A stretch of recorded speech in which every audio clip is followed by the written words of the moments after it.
તો રાજુલાના ચાંચ બંદરના દરિયાઈ ખાડી વિસ્તારમાં લાંબા સમયથી રાહ જોવાતો બ્રિજ હવે હકીકત બનવા જઈ રહ્યો છે। તો કેબિનેટ મંત્રી કુંવરજી બાવળિયાના વરદ હસ્તે દરિયાઈ બ્રિજના કામનું ખાતમુહૂર્ત કરવામાં આવ્યું। તો 85 કરોડ રૂપિયાના ખર્ચે બનનારા બ્રિજ ચાંચ બંદર, ખેરા અને પટવા ગામના સ્થાનિકો માટે મહત્વપૂર્ણ સાબિત થશે। દરિયાઈ ખાડીને કારણે વર્ષોથી આવાગમનમાં થતી મુશ્કેલીઓ હવે દૂર થશે અને આ વિસ્તારના વિકાસને નવી ગતિ મળશે।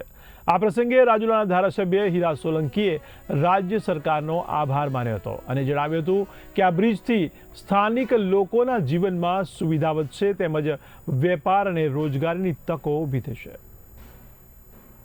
દાણાની ઘટનામાં મુલાકાત લીધી નવડી થઈ આજનો આવડો લઈ લો ને પેલા હીરાભાઈ લઈ લો પછી લાગે છે કે માયાભાઈના પુત્ર સામે આક્ષેપ થયા હતા, ન્યાય મળશે? ગઈકાલે પણ મેં વાત કરી હતી કે જે આમાં કોઈ પણ તોહમતદાર હશે સીસીટીવી કેમેરા પણ ચેક થાય છે અને જે કોલ ડિટેલ પણ નીકળ્યા પછી એમાંથી જે કોઈ તોહમતદાર હશે, કોઈ વ્યક્તિ એ અસામાજિક તત્વોની કોઈ નાત જાત હોતી નથી।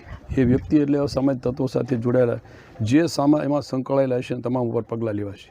બસ બરોબર।